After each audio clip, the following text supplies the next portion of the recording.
¿no? Lo rematen.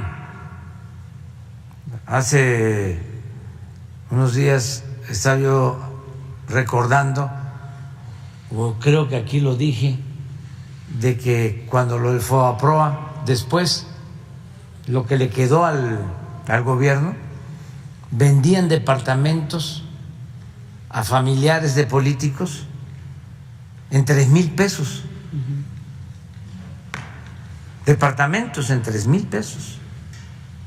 Ahora que van a estar los de Infonavit,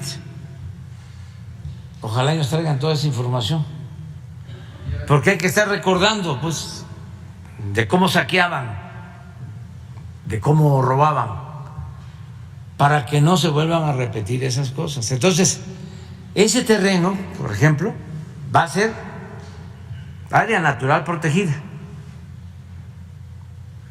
Y así vamos a destinar como 15,000 hectáreas en distintas partes del país. Por ejemplo, allá en Loreto, La Giganta,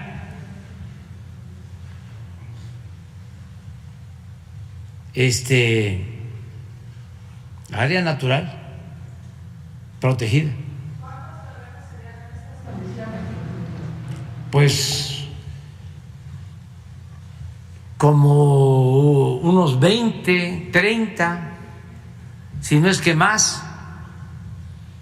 Está la famosa Bahía de la Entrega en Huatulco. Imagínense que es la historia. Ahí fue traicionado Guerrero.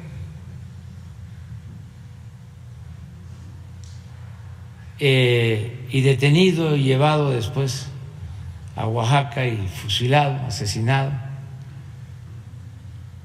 Entonces, eso pertenece a Fonatur y junto hay una reserva nacional. Entonces, vamos a que toda la bahía sea reserva, también para garantizar playas públicas, reservas naturales con playas para que la gente pueda llegar a las playas, porque ya también es muy difícil encontrar playas públicas. Se esmeraron en privatizar las playas, las costas. Entonces esa es la decisión. Hoy firmé ya el acuerdo, pero estamos haciendo una revisión, unas consultas, para poner todos los terrenos. En Huatulco, en el caso de Fonatur, en Baja California Sur, en Nayarit, en donde existen todas estas reservas. incluyendo Cancún, porque es de la preocupación de los habitantes de Cancún que fueran a venderse esos terrenos a hoteleros de ahí de Cancún. Todo lo que quede, Okay. todo lo que quede en Cancún. Hay unos parques, o sea, todo.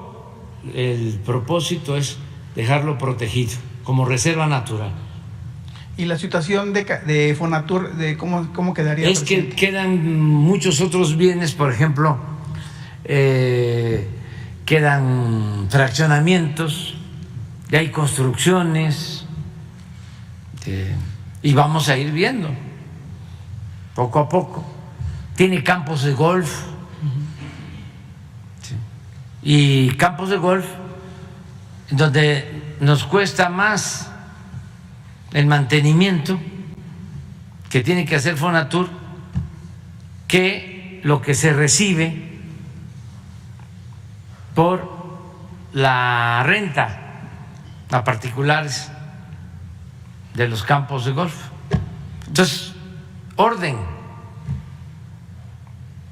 Pero es impresionante, pues, cómo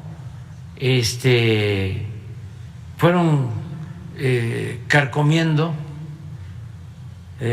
todos los bienes. Entonces, no vamos nosotros a a dejar estas opciones, estas posibilidades de corrupción.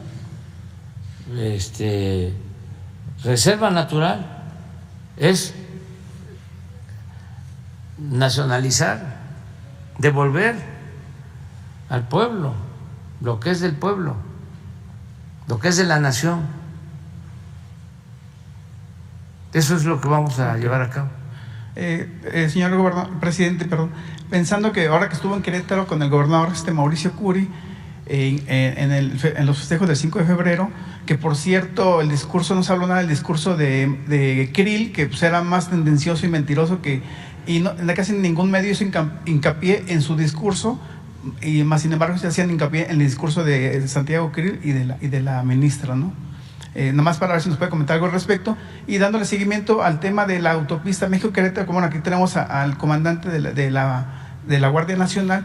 ¿Qué se ha decidido al respecto? Si platicó eso con el gobernador de Querétaro, ¿qué solución habrá al respecto sobre ese tramo que pasa por zonas urbanas y que ha causado muchos accidentes en la autopista 57 en Querétaro?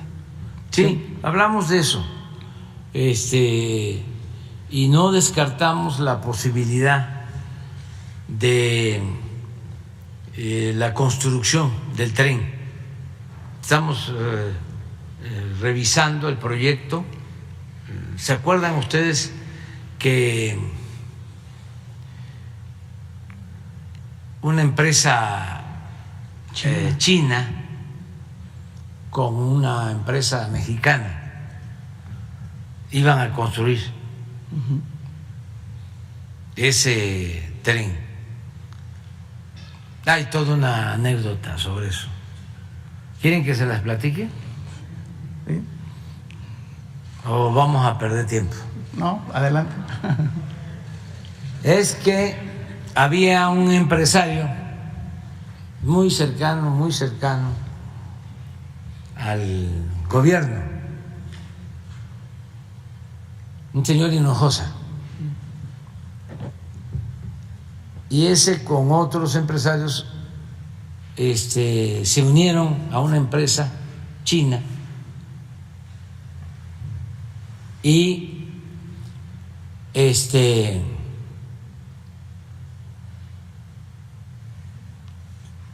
consiguieron la concesión para construir el tren de México a Querétaro. Firmaron el convenio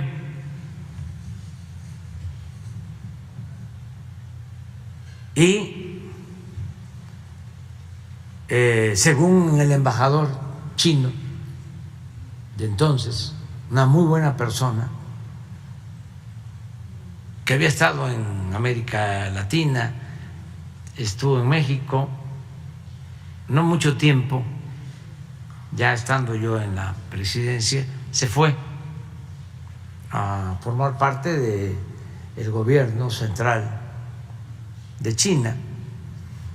Y él me platicó de que ya estaba el acuerdo, pero que parece que hubo una oposición del gobierno de Estados Unidos.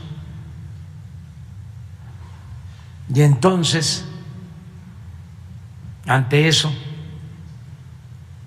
los funcionarios mexicanos dieron marcha atrás al acuerdo, cosa que les molestó mucho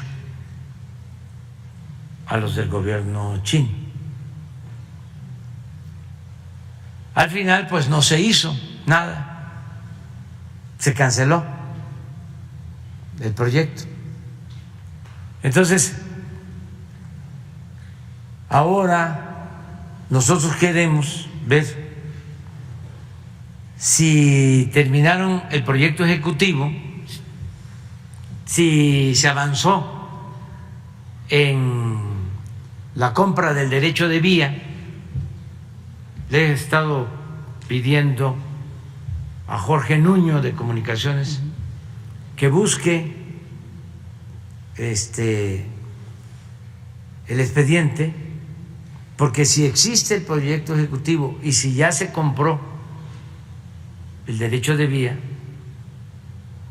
pues es una posibilidad el hacer ese tren, aun cuando ya nosotros no podamos construirlo, pero sí podríamos dejarlo iniciado y eso ayudaría mucho a descargar todo el tráfico que tiene esa carretera, que es de las más transitadas, es sin duda la más transitada del país, y tiene muchos problemas. Y hay la opción, me lo comentaba el gobernador, de que se ampliara un carril más, pero yo soy de la idea de que ya está muy rebasada y que lo que se tiene que buscar es la posibilidad del tren, que eso ayudaría muchísimo porque es tren de pasajero y tren de carga. Estoy más por ese proyecto, estamos analizando.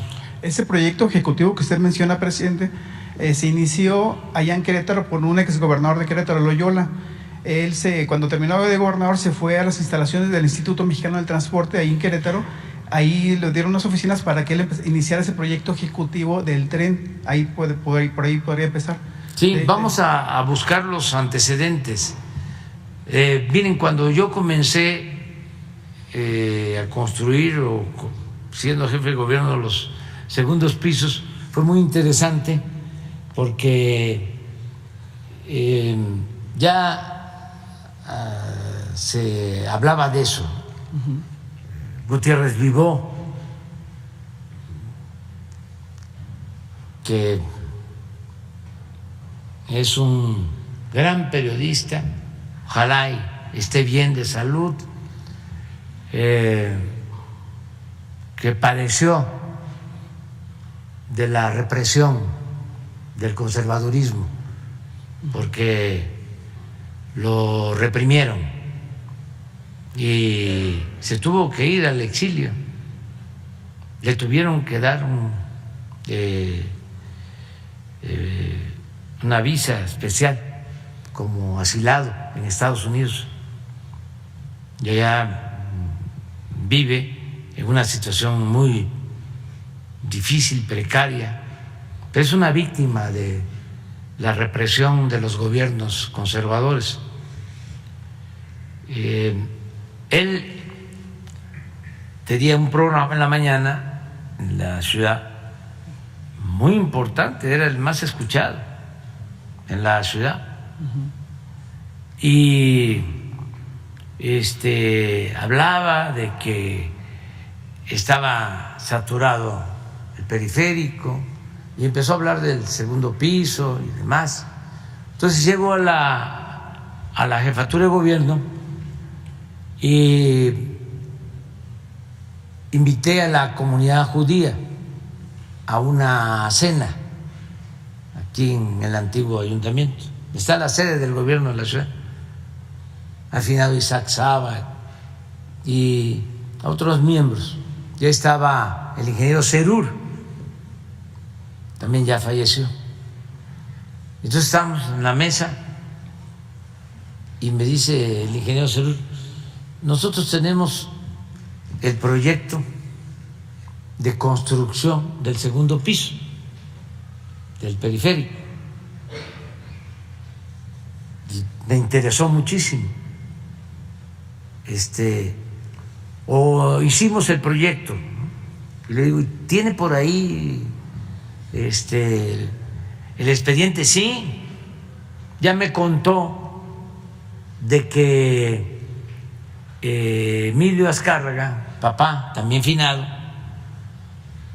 les había pedido a los ingenieros encabezados por él que hicieran un proyecto con ese propósito. Claro, para que se cobrara. Pero hicieron el proyecto. Se lo presentaron a Salinas y no transitó, no se aprobó. Y se enojó mucho Emilio Azcárraga y les dijo: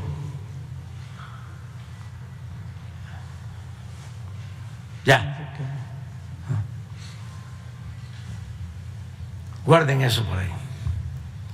Entonces pasa el tiempo y en esa cena me habla del asunto.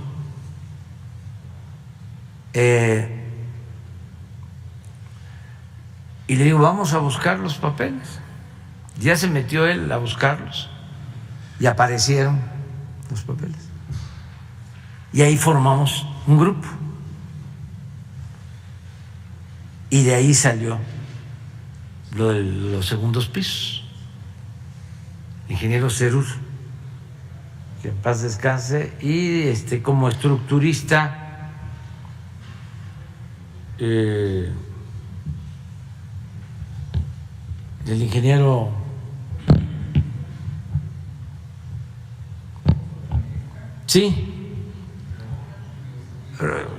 José María Reobó, que es de lo mejor que hay en la ingeniería, sobre todo como estructurista. Entonces los dos nos ayudaron a afinar el proyecto y así fueron los segundos pisos. Claro, no de paga, que es el único que no originalmente era una concesión, no de paga, pero ya después ya se volvieron. Bueno, primero nos criticaron y luego nos copiaron. Y algo así vamos a hacer. Ojalá y encontremos los documentos. Puede ser, porque sí recuerdo que llegaron hasta firmar públicamente el convenio.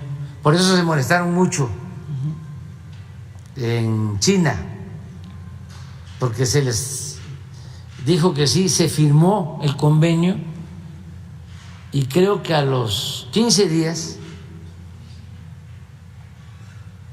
pues me imagino que deben de haber hablado, ¿no?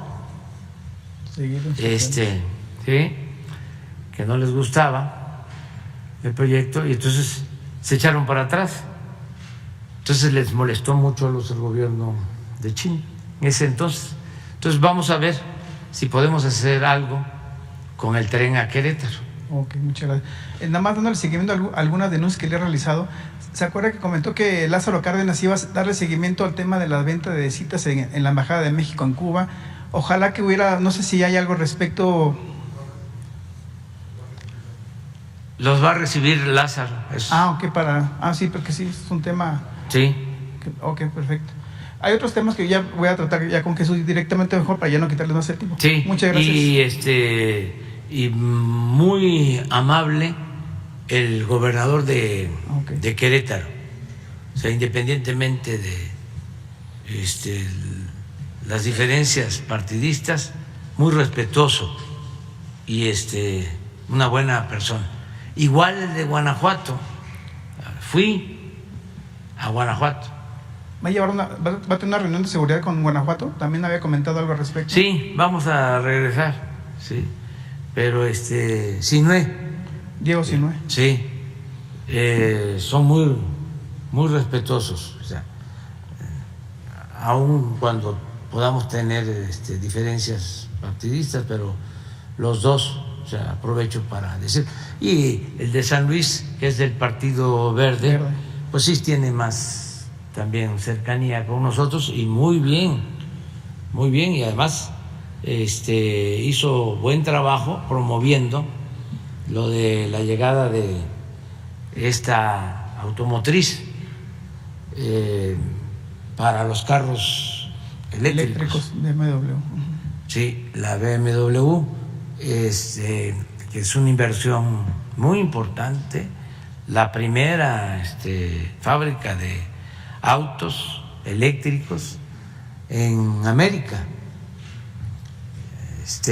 Eso es muy importante y el gobernador ayudó mucho. En general los gobernadores, gobernadoras, gobernadores, bien, estamos trabajando todos juntos. Esto de seguridad lo hacemos de manera coordinada. Lo vamos a ver este fin de semana, vamos al Tren Maya. El próximo fin de semana es Sonora y así vamos a estar visitando el país. Están invitados también para el jueves, que es la marcha de la lealtad, el jueves, y el viernes es el aniversario de la creación de la Fuerza Aérea, 1915.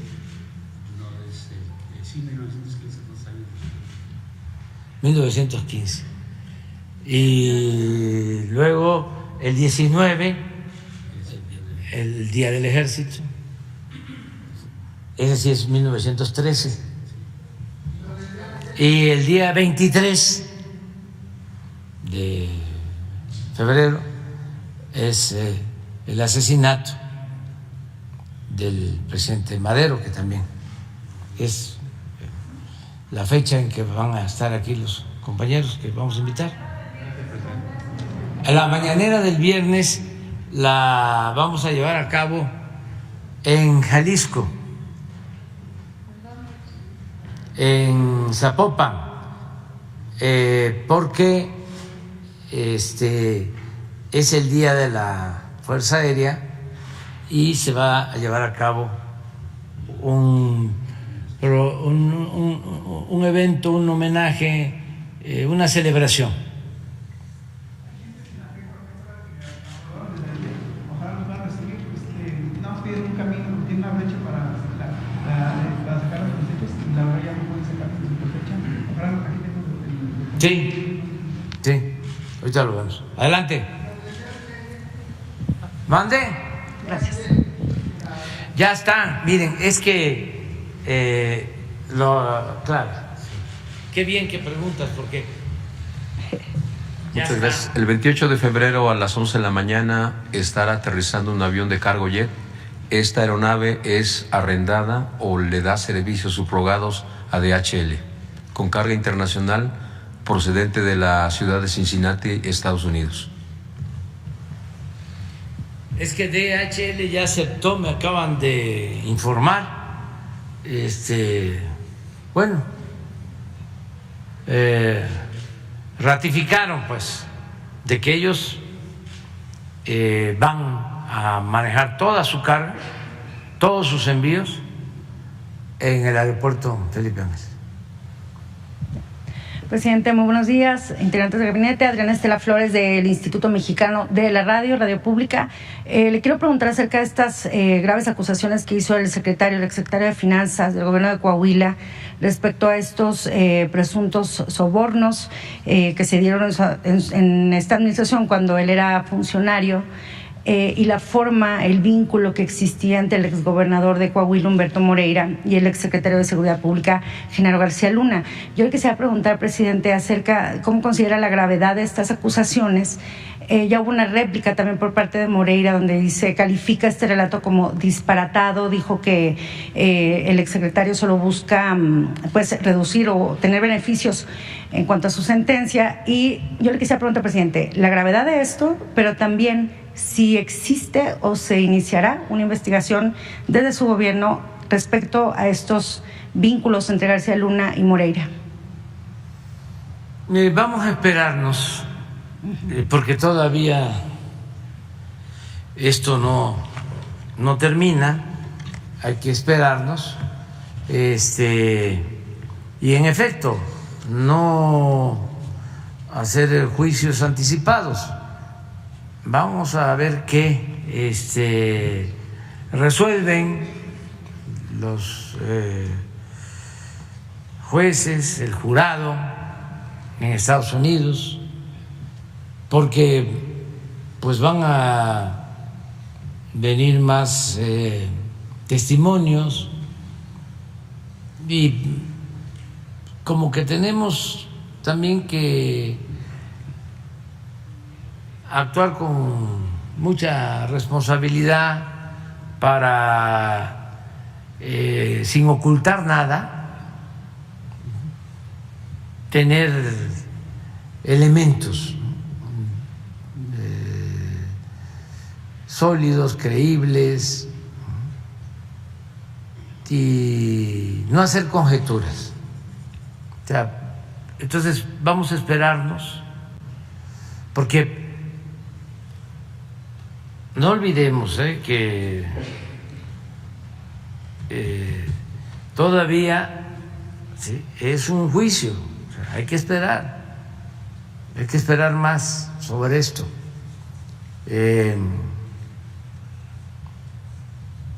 Y vamos a poder decir muchas cosas.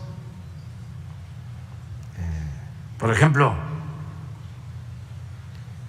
ayer comparece el embajador Antonio de Estados Unidos en México, pero no dice nada. Cuando había una relación, y eso se puede probar, estrechísima, íntima, entre las agencias de Estados Unidos y el gobierno de México. Y resulta que no sabía, y que solo pues se le llamó la atención la pecera o el acuario en la casa de García Luna. Nada más.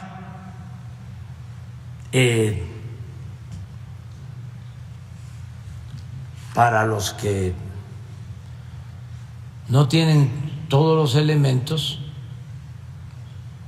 y sería muy bueno que se hiciera una reconstrucción sobre la época, sobre lo que se vivía en ese entonces. Este embajador que testificó ayer vino a sustituir a un embajador que se confrontó con Felipe Calderón, que están sosteniendo de que pidieron que se fuera.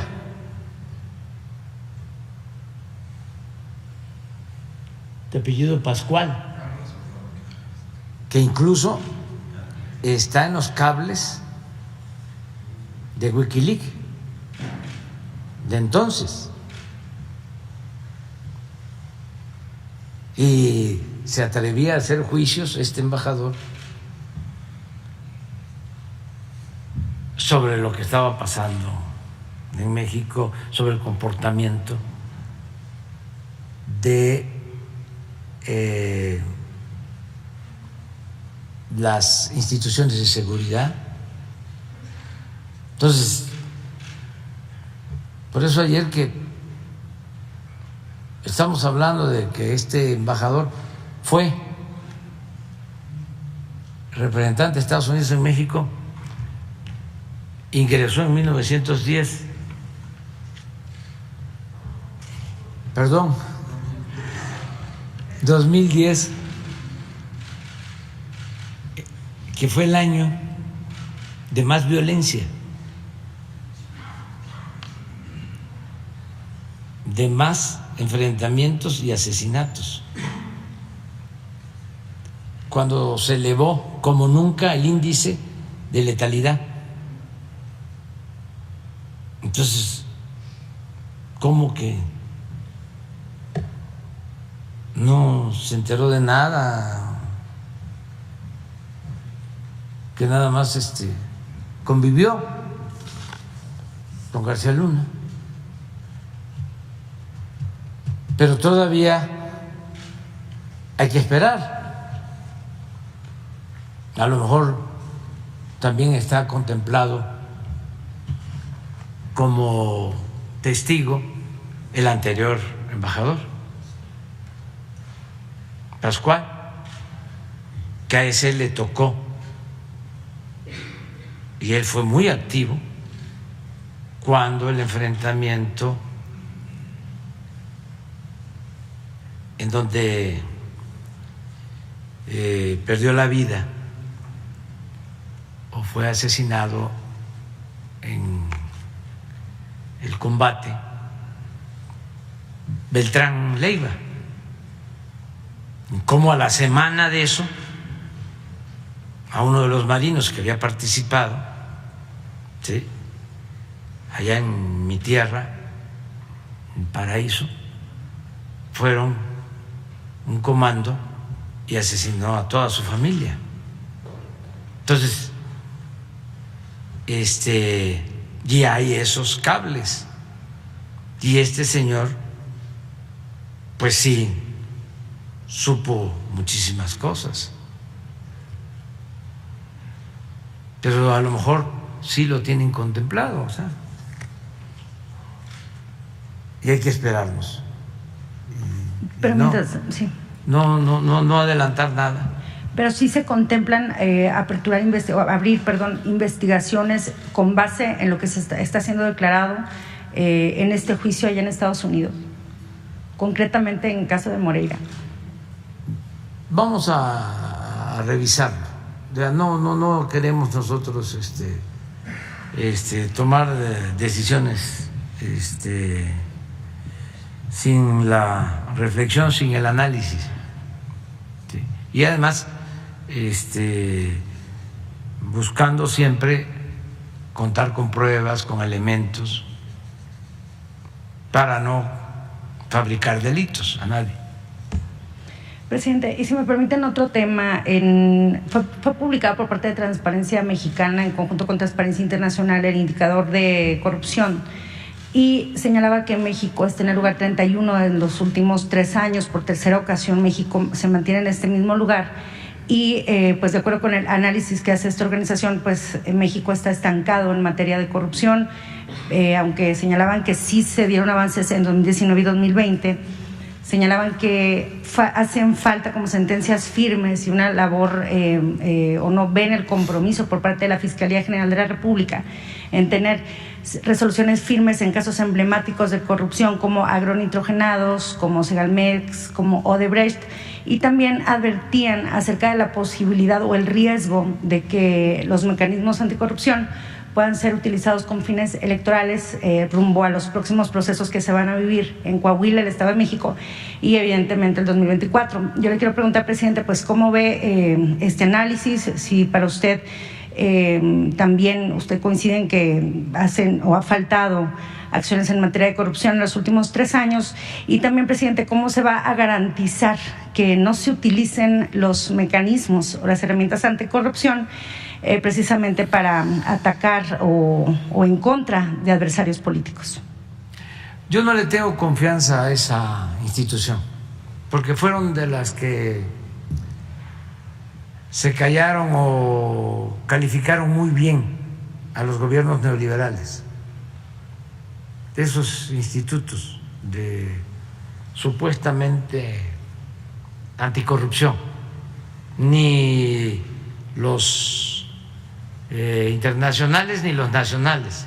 Aquí en los nacionales participaba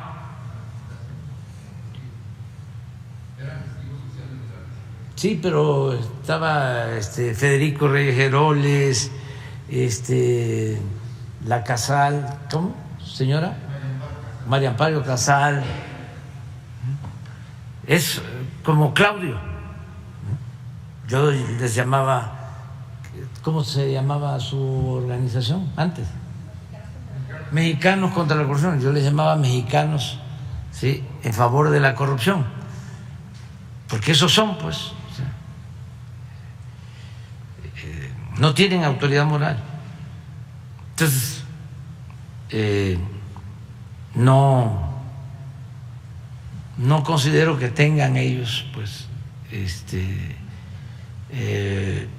una visión objetiva de lo que está pasando en el país. yo sí le puedo decir que el propósito fundamental del gobierno que encabezo es acabar con la corrupción, y lo hemos hecho como no se hacía en décadas. Yo creo que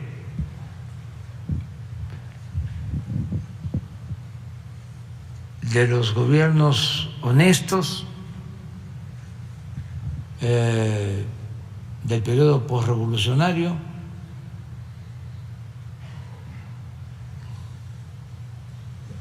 el de don Adolfo Ruiz Cortines,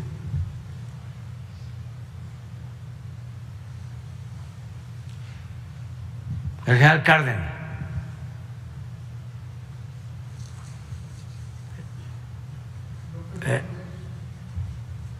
López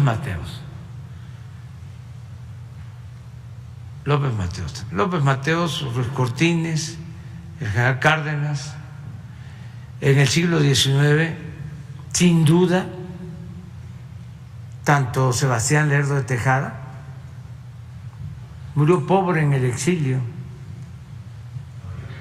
en Nueva York. Juárez,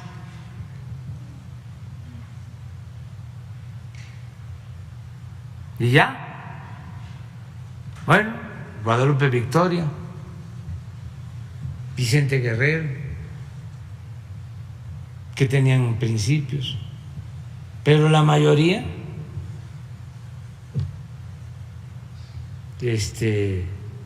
con muy malos antecedentes de corrupción o de tolerar la corrupción, de permitir la corrupción. Lo que hablábamos antier, imagínense lo que fue el periodo neoliberal. O sea, por eso, ¿qué respeto le puedo tener a esa organización que supuestamente combate la corrupción o que está a favor de la transparencia? Si se llevó a cabo el saqueo más grande en la historia de México en el periodo neoliberal y ellos no hicieron nada. ¿Ustedes creen que fue poca cosa el que modificaran la Constitución? Modificaron la Constitución para poder vender todos los bancos que eran de la nación y se los entregaron a sus allegados. A Roberto Hernández, con todo respeto, que es la historia, como no le pudieron dar Teléfonos de México, le ganó Carlos Slim.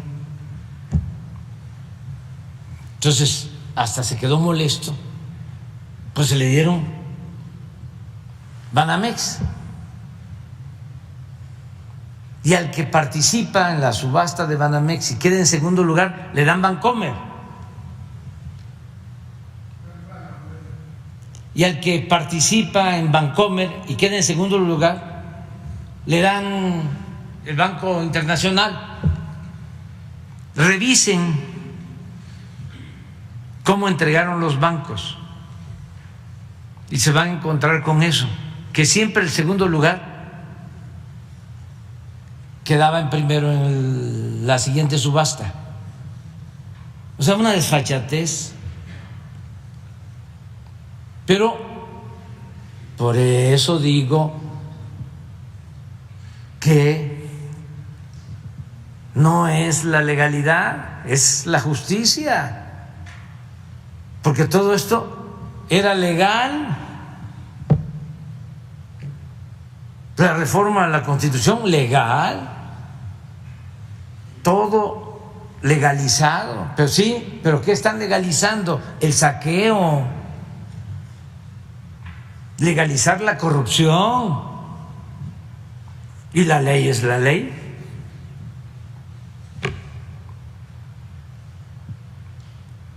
Entonces, por eso digo, no, la justicia.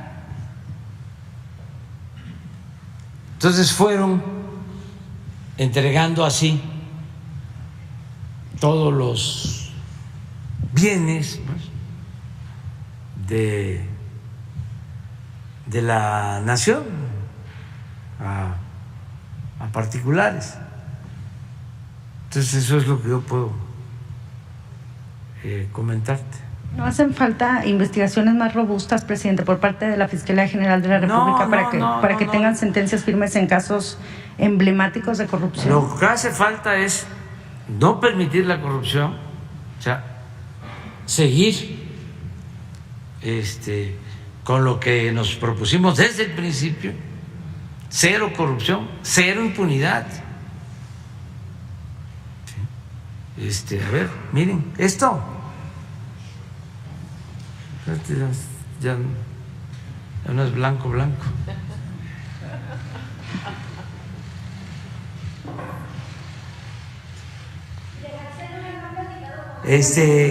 Pero espérate, porque es muy bueno el tema.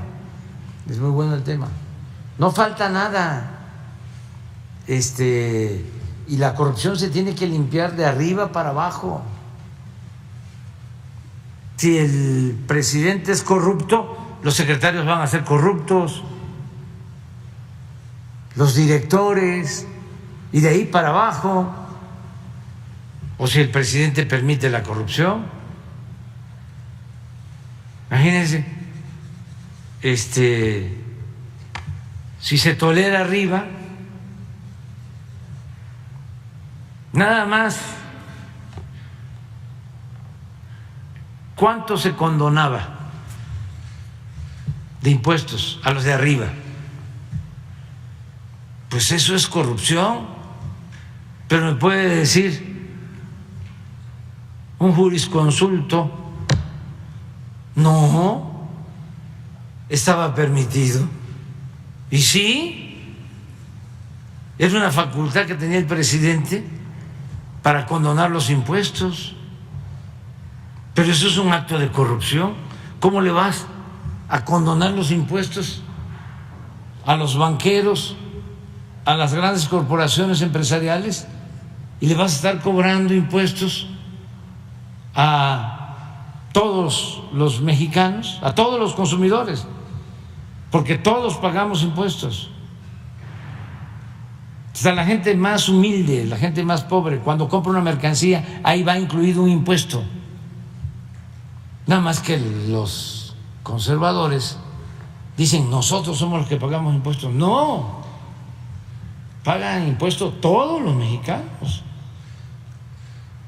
porque hasta la gente más humilde, un campesino, un obrero, cuando compra algo, ahí va el IVA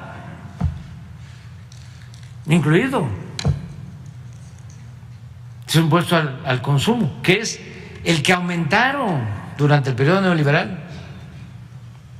Fíjense la gran injusticia: aumentar el IVA y condonar los impuestos a los de arriba. Pues eso es corrupción. Y eso lo vieron los de esta institución. Ellos simulan y dicen: en las nuevas políticas públicas se tienen que buscar mecanismos para que haya más control, ¿no? Y lo que hicieron fue crear aparatos burocráticos: el Instituto para la Transparencia, el Instituto Anticorrupción, y así, fiscalías, en el periodo de más saqueo, porque todo era pura simulación. Entonces, nosotros estamos muy bien en eso, tan estamos bien, que me gustó muchísimo la frase, ponla otra vez, de la señora que tiene su contenido, que dice que no es que hiciera falta presupuesto, es buenísimo ese mensaje. O sea, ¿por qué no nos falta presupuesto? Porque no hay corrupción.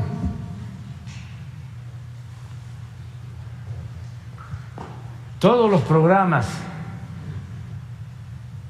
y las magnas obras de este sexenio sin endeudar al país y sin subir impuestos y sin gasolinazos, agregaría yo.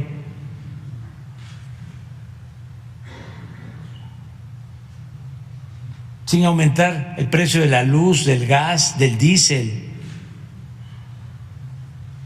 Son la prueba clara que no faltaba dinero, sino que sobraban corruptos. El antier que hablé de la reforma al artículo 28 de la Constitución para eliminar la condonación de impuestos, dije, nos ahorramos 200,000 millones de pesos al año. Es decir, los de arriba no pagaban 200,000 millones de pesos que tenían que pagar. Eso es corrupción.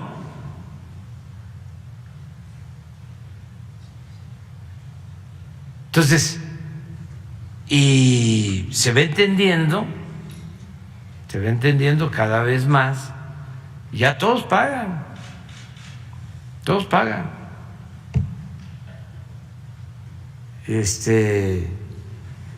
y ya no hay quien no pague, se van a juicios, ¿sí? Y ahí estamos pendientes. Si vemos que un juez, un magistrado, un ministro, ¿no?, está actuando de manera deshonesta, lo denunciamos con la judicatura.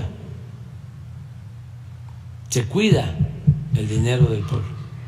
Pero no es corrupción, por ejemplo, presidente, el hecho de que funcionarios públicos reciban dinero en efectivo, como se detectó, como se publicó en videos difundidos anoche en un noticiero de televisión con funcionarios públicos del gobierno de Campeche, presidente. No conozco el video, pero habría que verlo. Hay desde luego pues mucho interés, ¿no?, de querer, de buscar igualarnos. Es echar porquería al ventilador. Es decir, todos son iguales. Eso ya lo hemos padecido. Todos son iguales. Y más cuando hay escándalos de corrupción, ¿no?, en el bloque conservador. Tratan de, a ver, búsquenle. No. A mí me pueden llamar peje, pero no soy lagarto. Si por eso he resistido, si no, ya me hubiesen hecho minilla de peje. Y yo nada más. Sí. No pueden, por eso. Es que el problema de los conservadores son muy ambiciosos, muy corruptos. Los desquicia el dinero. Su Dios verdadero es el dinero. Eso lo decía el cura Hidalgo. Ustedes, les decía a los que lo estaban excomulgando, tienen como único Dios al dinero. Y siempre estamos aquí hablando de que se tiene que purificar la vida pública, llevar a cabo una renovación tajante de la vida pública y hacer a un lado ese estilo de vida que han venido imponiendo, en donde lo importante es lo material, la ropa fina, las alhajas, los carros últimos modelos, las residencias, los departamentos de lujo. Vean este periodista, Loé de Mola, sus departamentos. Ojalá hiciera un reportaje de lo que tiene. Es un ejercicio autocrítico. Pensaban de que eran intocables, pero se está llevando a cabo una transformación y lo que queremos es fortalecer valores culturales, morales, espirituales. Hoy en la mañana acordamos de que vamos a iniciar una campaña, ya está echada a andar, pero todavía no cómo se va a realizar una campaña para inhibir el consumo de drogas, sobre todo de fentanilos, de los químicos, porque eso es terrible, es muy grave, sobre todo en Estados Unidos, muy grave. No, afortunadamente es lo mismo en nuestro país. Nosotros tenemos protección.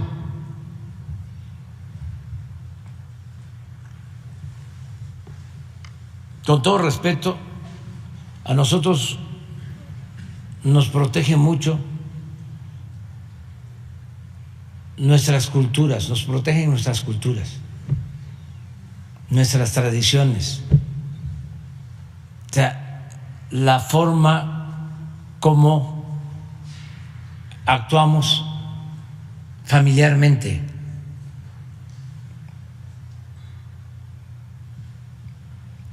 Un baluarte, pues, que nos protege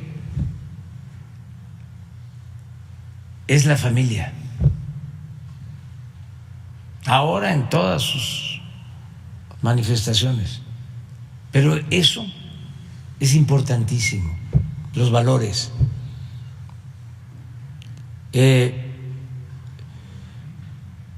Entonces, nosotros tenemos, por ejemplo,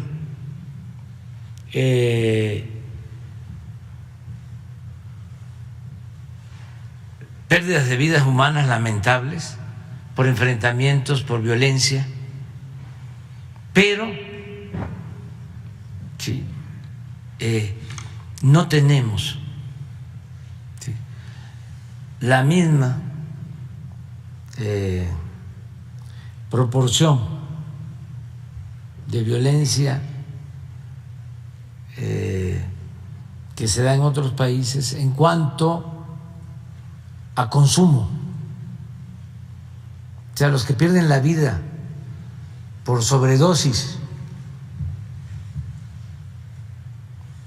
por el consumo de estos químicos, en otros países es muchísimo mayor, lamentablemente, que lo que sucede en México. Entonces, lo que vamos a procurar siempre, porque no es nada más confiarnos de que por nuestras familias, por nuestras tradiciones, costumbres, no hay tanto consumo a las drogas, consumo interno a las drogas. Ahora estamos reforzando con todos los programas sociales, estamos reforzando con el exaltar nuestros valores culturales, morales, espirituales, en combatir la corrupción, en hacer a un lado el lujo barato, el querer triunfar a toda costa, sin escrúpulos morales de ninguna índole, el que no se le aplauda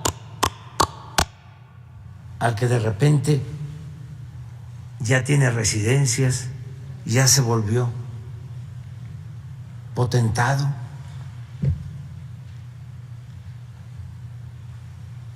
Hacer ver que la felicidad es estar bien con uno mismo, con nuestra conciencia y con el prójimo, y que solo siendo buenos podemos ser felices. Todo eso.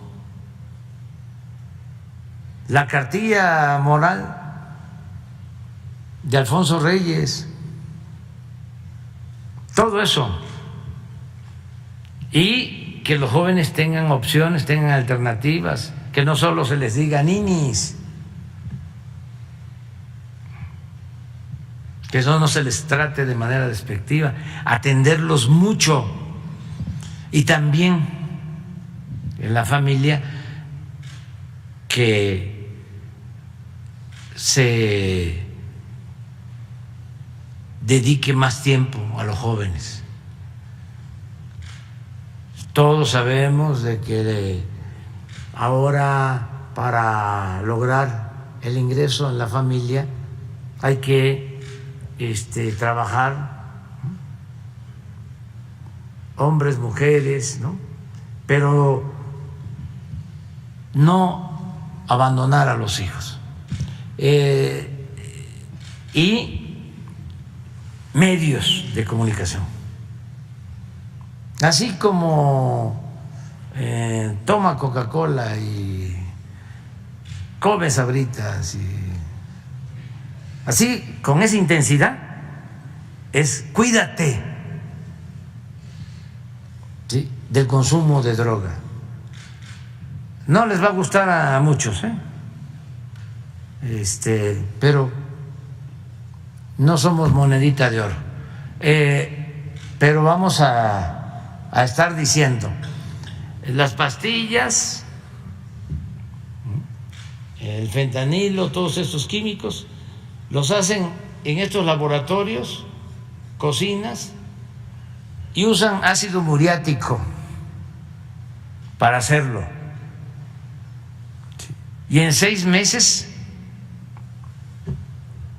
te matan. Así.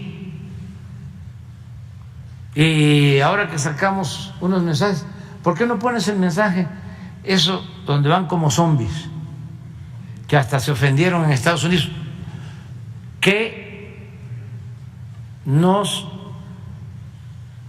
disculpen, pero nosotros no vamos a estar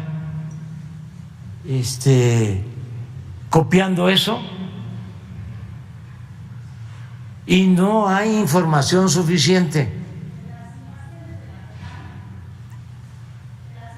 Sí, de las imágenes de las campañas hubo reclamo, pero no vamos a andar pidiendo permiso, porque incluso en las familias no se tiene toda la información y hay que garantizar el derecho a la información.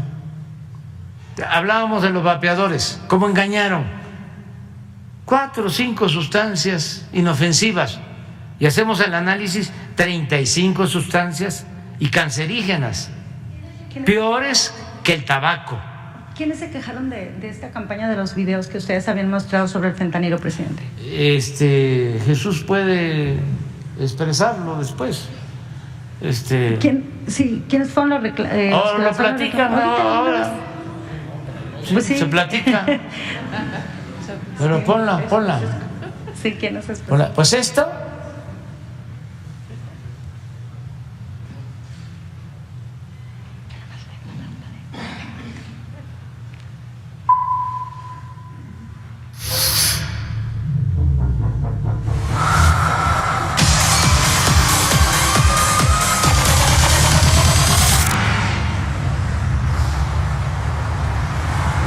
El fentanilo te engancha desde la primera vez. Esclaviza tu mente y tu cuerpo. No destruyas tu vida. El fentanilo mata. No te arriesgues. No vale la pena. Si necesitas ayuda, llama a la línea de la vida, 800-911-2000.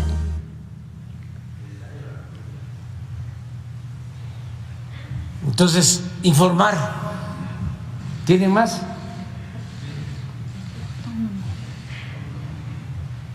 Pero va a ser ya de una vez para que Claudio ¿Cuándo empiece es? a preparar a sus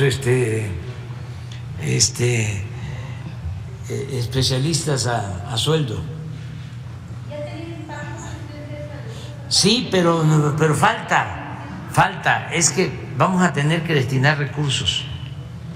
Vamos a tener que hacer un análisis de qué ve más la gente, sobre todo los jóvenes, qué escucha más, en dónde, y ahí le vamos a meter. Porque es un plan, es información. Porque miren, si esto, adelante. Raticida, gasolina, ácido de batería, amoníaco, acetona, sosa cáustica. No importa qué droga química te metas, todas están hechas con veneno y de todas formas te dañas. Si necesitas ayuda, llama a la línea de la vida, 800-911-2000. Para vivir feliz, no necesitas meterte en nada. Entonces vamos a estar informando, que es importantísimo. Presidente. Lo que se necesite. Y tenemos recursos. Presidente, yo nada más para terminar, usted hablaba hace unos momentos cuando le pregunté sobre la corrupción acerca de los jueces. Le quiero preguntar si ya hay denuncias, si ya ha denunciado el gobierno federal la actuación de ciertos jueces ante el Consejo de la Judicatura.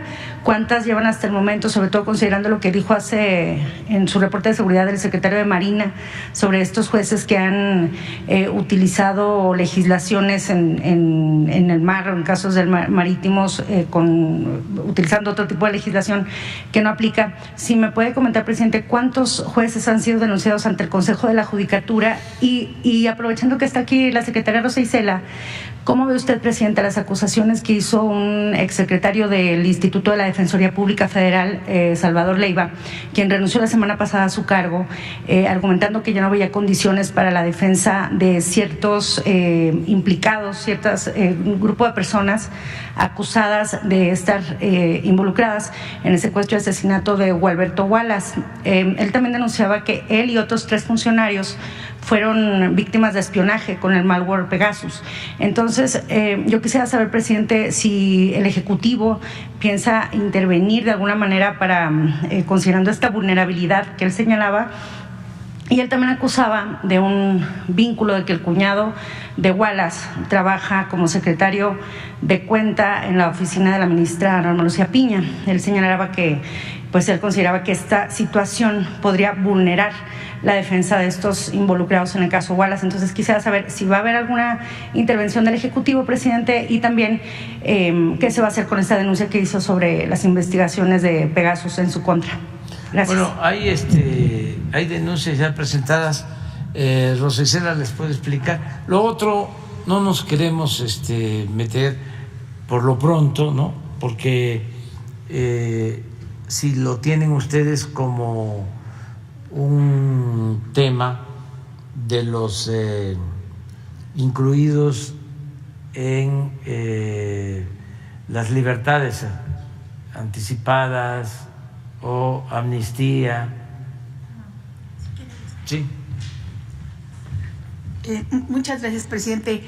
De la primera pregunta que nos hace, con mucho gusto le damos la información sobre las denuncias presentadas.